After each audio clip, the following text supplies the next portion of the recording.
Good morning and welcome to Breakthrough to Business Success, the podcast dedicated to helping entrepreneurs build, grow, and scale successful businesses while creating lives of purpose, freedom, and impact. I'm your host, Davida Shensky, entrepreneur, speaker, coach, and founder of Career Performance Institute. Every week, we explore the strategies, mindset shifts, and proven principles that help entrepreneurs overcome obstacles, seize opportunities, and create businesses that thrive.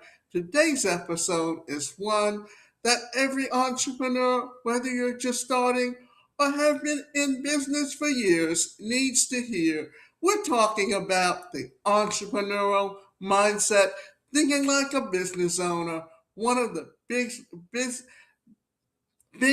reasons businesses succeed or fail has very little to do with the product or service being sold. It has everything to do with the mindset of the person running the business. The good news, mindset isn't something that you're born with, it's something you develop. Today, we'll explore how to shift from employee thinking to entrepreneur thinking, develop resilience and confidence, manage fear and uncertainty, build daily success habits, and stay motivated even when things don't go as planned. So let's dive in. But the first thing I want to do is talk about an experience that I had recently because I think this is very important when you understand how you think like an entrepreneur. I know someone that didn't go to the pros, although he was in had the ability to because he suffered an injury in college. But he did work for corporations. He did work his way up into management, and he was very good in sales. Well, he decided to start his own business, and he had been doing business plans and basically shut it down when it came time for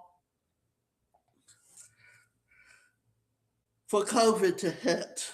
And then he talked about starting it up. Then he talked about other ideas about starting a business. And I remember talking to him if he was going to start out a business, doing business plans, why not incorporate adding on being able to offer his clients the opportunity to gain funding for their business. Well, then he decided, called me and said he was ready to go ahead with that and he wanted me to be a part of the business. Got as far, we put together a logo. I registered a domain name for him. He paid me half of what he owed me for that. He was incorporating the articles, got it to the point where it was signed off, then bam, all of a sudden he started in, I would like to have you refund that money I paid you so that I can go pay your bill. And my response to him was, when I was thinking about refunding the money to him, and then I looked at where the money was, what was left of it, because I had, knowing that that was payment that I was due, I used it to pay a bill. So I told him I didn't have the money anymore. Then he tells me, oh, that was a test because someone had said to him that I wouldn't pay the money back. Now, he paid me for work done. All of a sudden, he wants the money back. Then all of a sudden, he says, he turned around and he wanted, it was like the money was a gift. It was not a gift. I have an invoice that proves it was payment due. Then all of a sudden, it's like he was terminating things because his other partner said it wouldn't work. And then he demanded that I should go to my sister and get the money back. And then all of a sudden, he starts threatening me with a lawyer. That is poor business practices. And the last thing I said to him was, well, all you had to do was tell me that you and Steve decided to go in a different direction and leave it at that. But all of a sudden, he decided he wanted the money back from, and that I owed him. Now, you were paying me for the domain name, for registering the domain name. You were paying me for creating a logo. I was going to work the other side of the business where I would take your clients with their business plan and help them launch their business, help them put together if they needed funding for loans. And now all of a sudden you decide you don't want to do that part of the business. Well, why don't you just sit down with me, not after you created all the articles and everything, and then put it in a Google Drive document, and I signed off on it, and then the two of you were going to sign off, and just all of a sudden start doing things and making threats to me that were unnecessary. Then all of a sudden he called me and said, I didn't own, but I had an invoice that showed that you owed me this money and you only paid me partially, that it was a gift. Now, that's the wrong type of business practices to have as an entrepreneur. And then all of a sudden he had investors. You're only doing business plans. You don't need to start a business with investors. And not only that, we never discussed up front about my investing any money in the business. And then when you put the business plan together, you were putting in that each of us were investing so much money. That should have been discussed beforehand. So remember, when you're putting together a business, and you have to think like an entrepreneur, you have to think like a real businessman.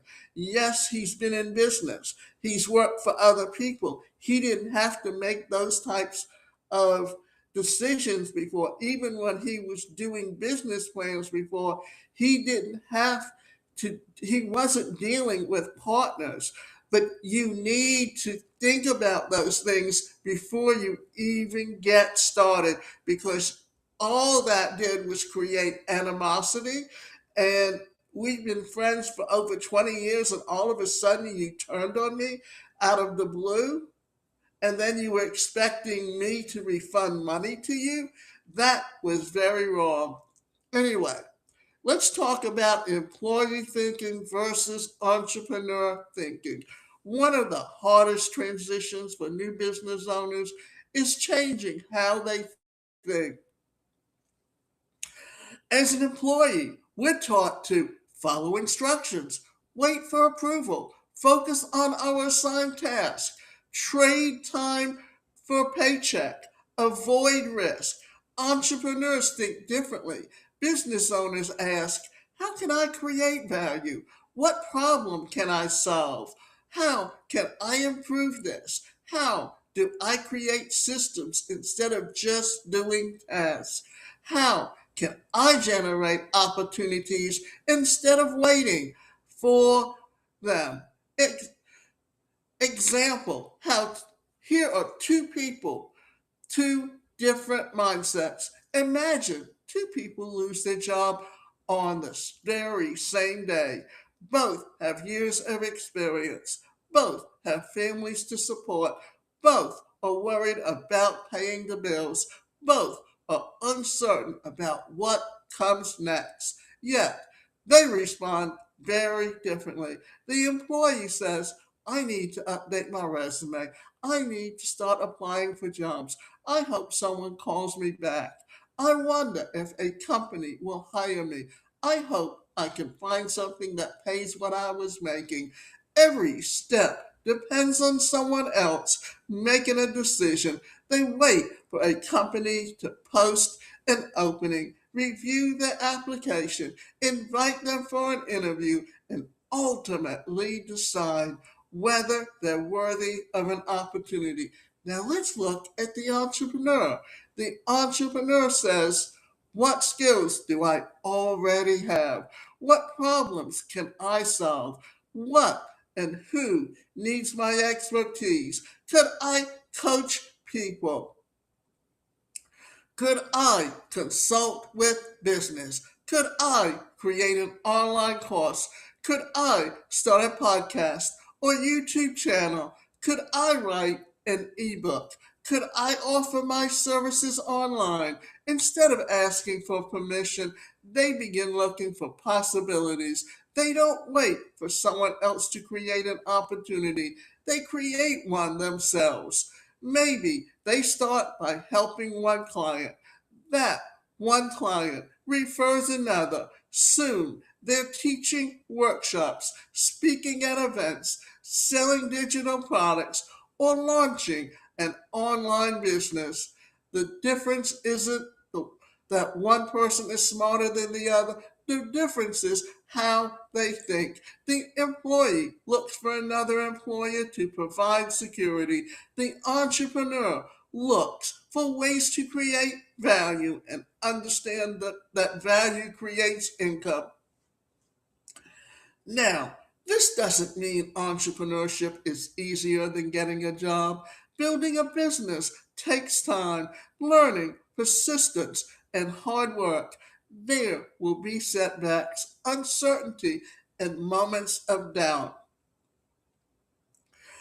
But here's the advantage: every effort you invest in building your future, your brand, and your business, not someone else's. For people with disabilities, this mindset can even be more powerful. Instead of wondering, will an employer accommodate my needs? You can ask, how can I design a business around my strengths? How can I work during the hours when I have the most energy? How can I use technology to overcome barriers? How can my personal experiences become the foundation of a business that helps others? That's the entrepreneurial mindset. That's the belief that while you may not control every circumstance, you can control how you respond to it. And that shift from wanting and waiting for opportunity to create opportunity, you can change not only your business, but the course of your entire life.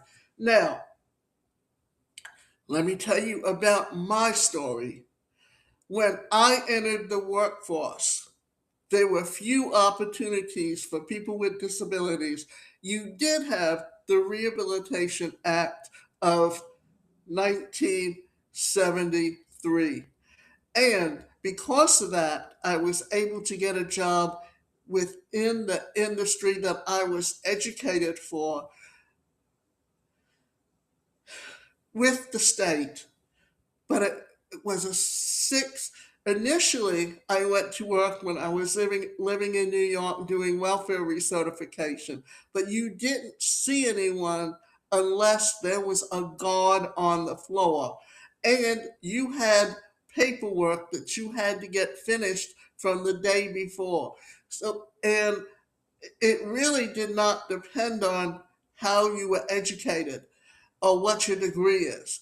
And I was registered with the merit system in Georgia, where I was from and grew up, and ended up getting a job with the Lowndes Valdosta Development Center, basically representing people with developmental disabilities, doing Title VIII forms, and going and visiting the families and going to meetings to see to it that our clients got the services they need.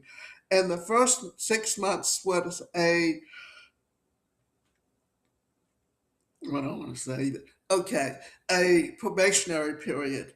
And the supervisor there got her job because she had been running this kind of like daycare center for people with developmental disabilities. And when the laws changed, the state took it over.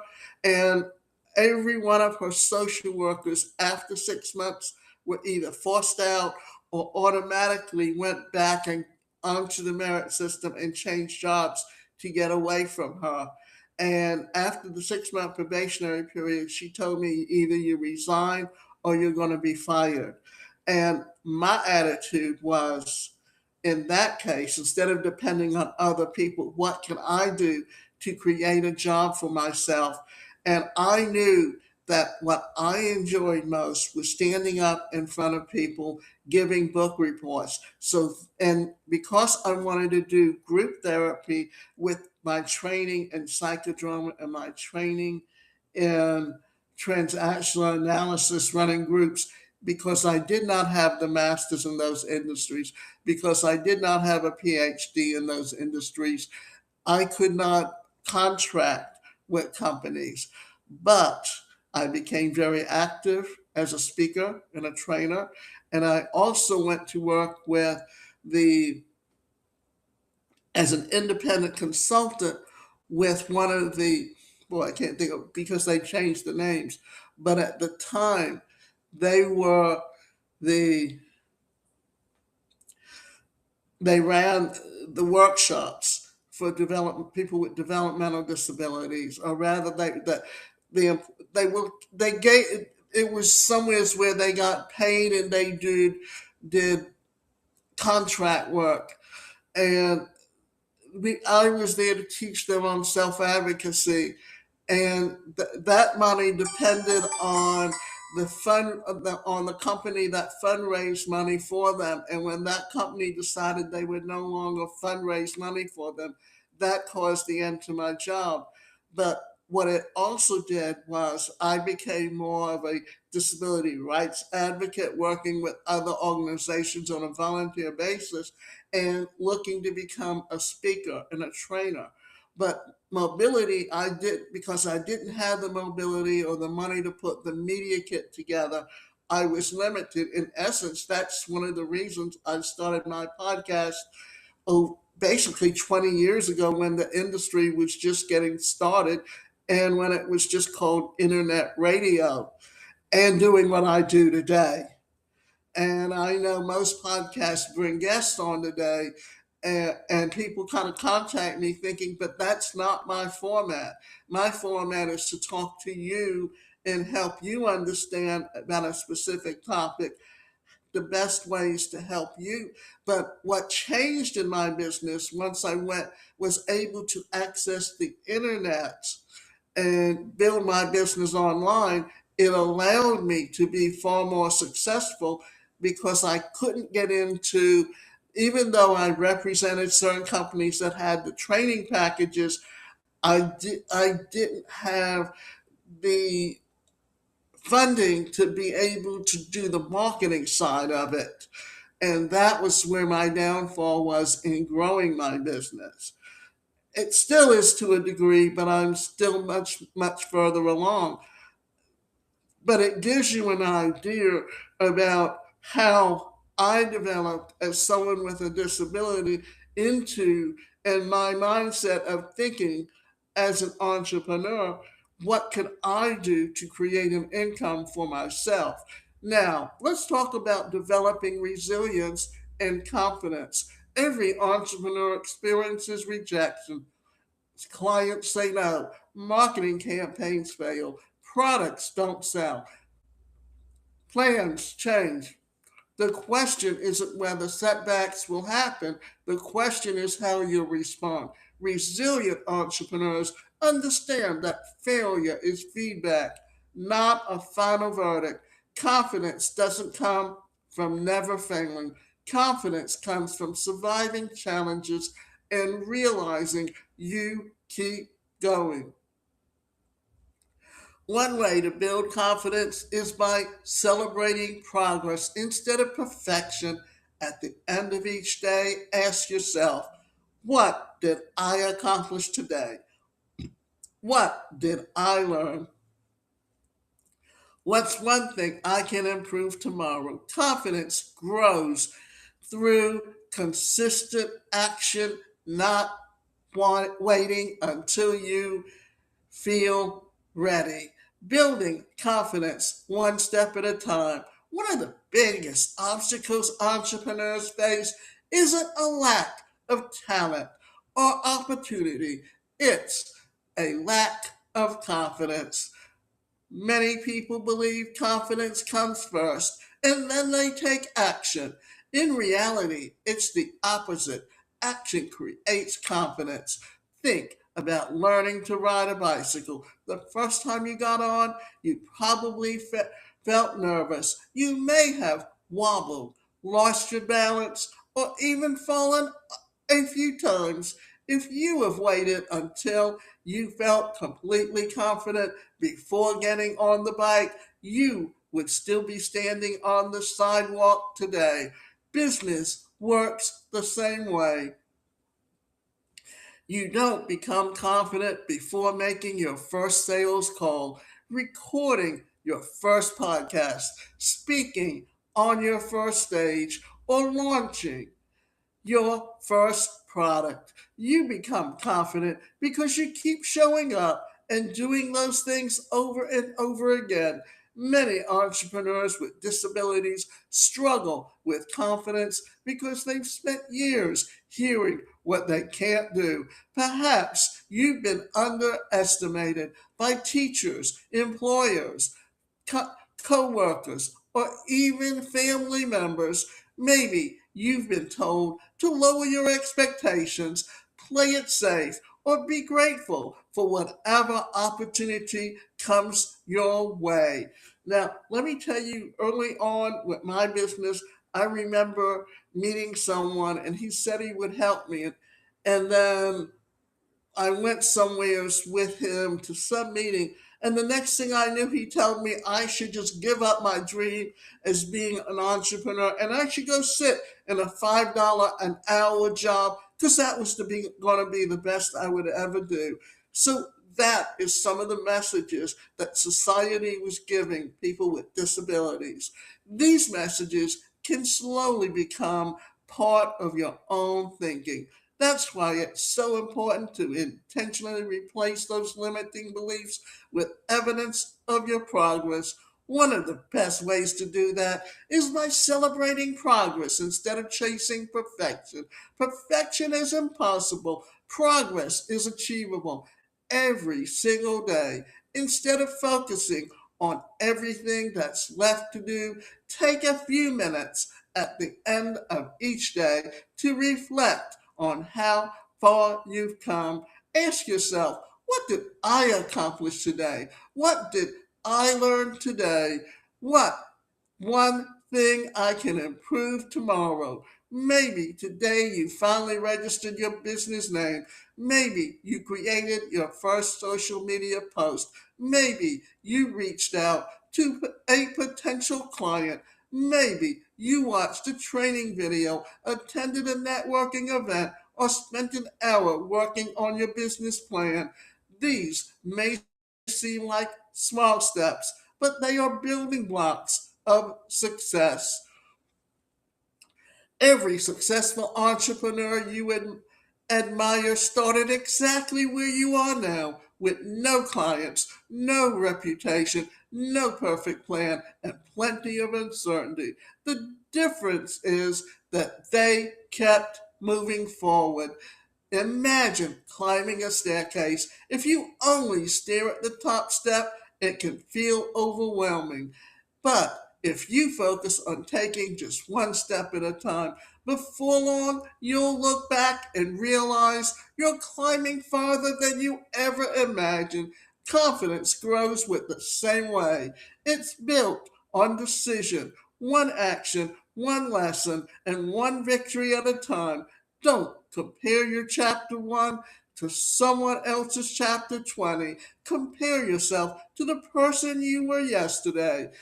Ask yourself, am I learning? Am I improving? Am I becoming more prepared than last week? If the answer is yes, then you're already succeeding. Remember, confidence isn't about never feeling afraid. It's about believing in yourself enough to move forward, even when fear is present. Every email you send, every client you help, every article you write, every podcast you record, and every challenge that you overcome strengthens your belief that you are capable. The more evidence you collect through consistent action, the quicker and the quieter self doubt becomes.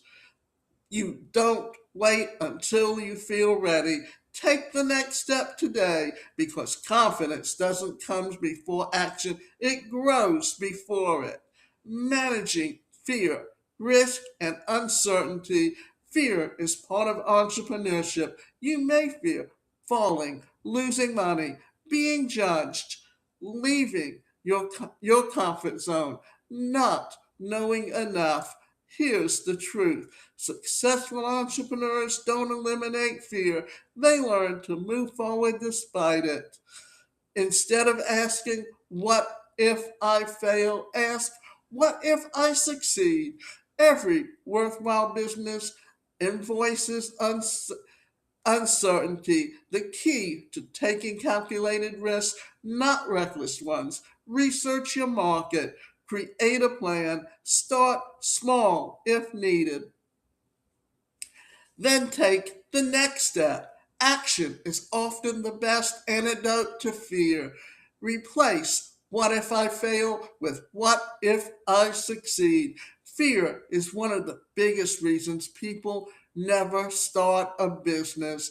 It often begins with a simple question: what if I fail? What if no one buys my product? What if I invest money and lose it? What if people criticize me? What if I'm not good enough? What if I can't compete? What if my disability makes it harder than everyone else? The questions are understandable, but they all focus on what could go wrong. Now, try asking yourself a different question. What if I succeed? What if your business changes your financial future? What if your story inspires someone else to believe in themselves? What if your first client becomes 100 clients? What if your book reaches thousands of readers? What if your product opens the door to speaking engagements, sponsorships, coaching, opportunities, and partnerships? What if the business you start today becomes the legacy you remembered for? The truth is, neither outcome is guaranteed. What if you never begin because you're focused entirely on failure? You'll never give yourself the chance to discover what's possible.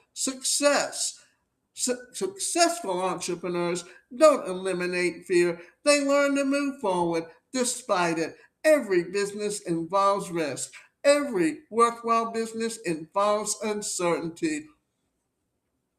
There are no guarantees whether you're opening a neighborhood coffee shop, launching an online coaching business, or writing your first book, or creating a new product. Every accepting a traditional job carries risk, or rather, even accepting a traditional job carries risk. Companies downsize, restructure, relocate, and sometimes close their doors without warning. Depending entirely on one employer means your income is often tied to decisions you can't control. Entrepreneurship shifts that control back into your hands. The goal isn't to avoid risk. The goal is to take calculated risks, not reckless ones. A reckless risk might be quitting your job tomorrow with no savings, no business plan, no customers, and no idea how you'll generate income. A calculated risk looks very different.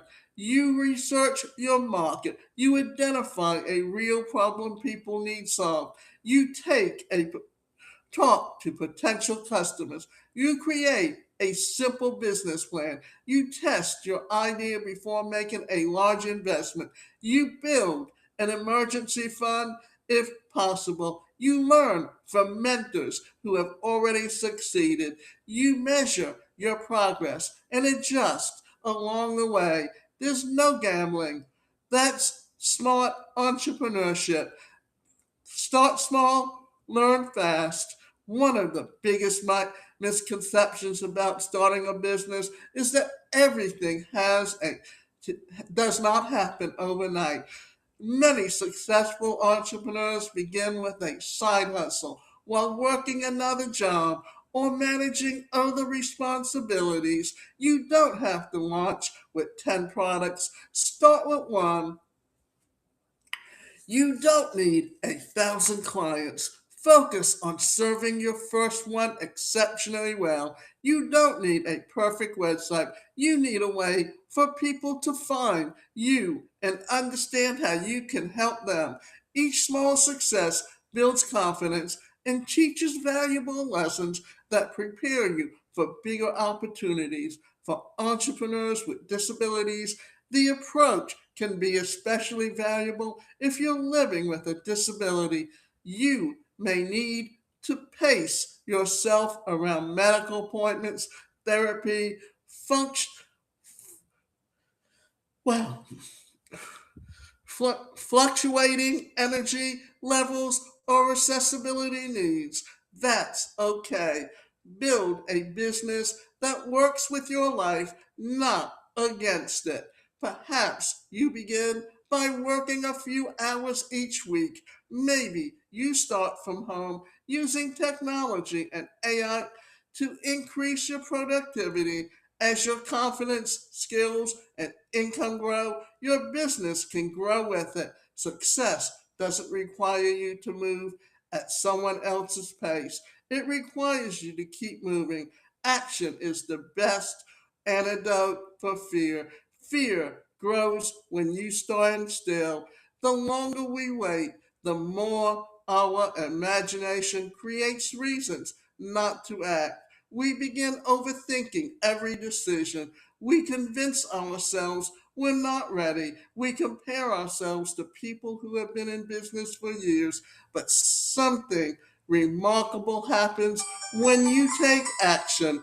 You gain information, you gain experience, you gain confidence. Even if something doesn't work exactly as planned, you've learned something that will help you make a better decision the next time. That's how successful entrepreneurs grow, not because they never make mistakes, but because they refuse to let fear make their decisions. So today, instead of asking, what if I fail? Ask yourself, what if this business changes my life? What if I become financially independent? What if I inspire others with disabilities to pursue their dreams? What if this decision opens doors I can't even imagine today? Then take the next step. It doesn't have to be a giant leap. Register your business, write your business plan, create your website, call a potential client, publish your first article, record your first podcast episode. Take one meaningful action because every successful business begins with someone who was willing to act before they had all the answers. And that first step may be the one that changes your life forever. Daily habits that build success, that on successful entrepreneurs, success isn't built in one big moment. It's built in the habits that you practice every day. Consider developing habits such as setting your top three priorities each morning, spending time learning something new, networking with one new person each week, reviewing your business goals regularly, exercising and taking care of your health, reading books, or listening to your podcasts that help you grow, following up consistently with prospects and clients. Small habits repeated consistently produce extraordinary results over time. So remember, motivation comes and goes. Habits keep you moving. Success is built through daily habits, not one big break. Many people believe that successful entrepreneurs experience one magical moment that changes everything. Maybe they think someone suddenly becomes famous after one speech, one podcast, one episode, one best selling book, or one viral social media post.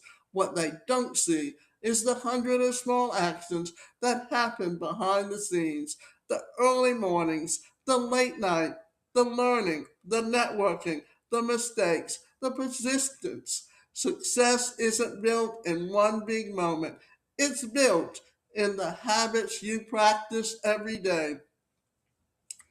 Think of it like building a brick wall. One brick by itself doesn't make it impressive, but if you lay one brick every single day, eventually you've built something strong enough to last a lifetime.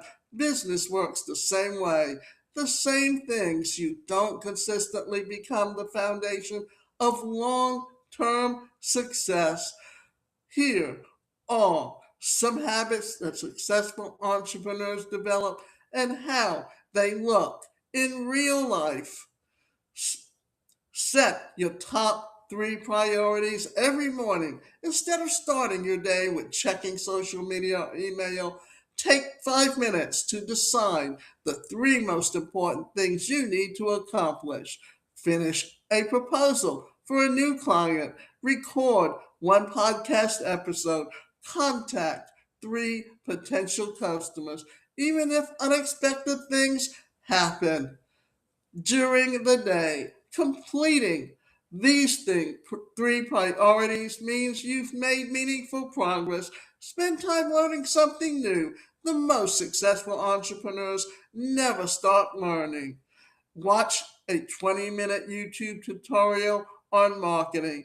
Read an article about artificial intelligence. Take an online course on public speaking. Learn a new feature in your CRM or business software. Just 20 to 30 minutes a day adds up to more than 180 hours of learning in a year, the equivalent of several college courses. Knowledge compounds just like money. Network with one new person a week. Many opportunities don't come from advertisements, they come through relationships. Attend a local Chamber of Commerce meeting, join an online entrepreneur group, connect with someone on LinkedIn, introduce yourself after a webinar, invite someone to a virtual coffee chat. Imagine adding just one meaningful connection every week. That's more than 50 new professional relationships every year. Relationships that could lead to clients, referrals, speaking engagements, collaborations, or lifelong friendships.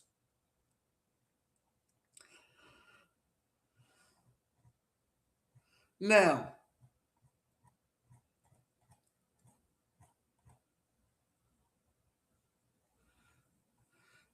thank you for joining me for another episode of Breakthrough to Business Success. If this episode encouraged you, please subscribe, leave a review, and share it with another entrepreneur who's ready to strengthen their mindset and grow their business. For more business building strategies, coaching, resources, and practical tools to help you launch, grow, and scale a business, visit my website and explore the resources creating to help you succeed. Remember, your greatest investment isn't just in your business, It's in yourself. As your mindset grows, your confidence grows, your leadership grows, and your business grows with it. Until next time, I'm Davida Shensky reminding you that success begins in your mind long before it shows up in your business. Keep believing, keep growing, and keep breaking through to business success.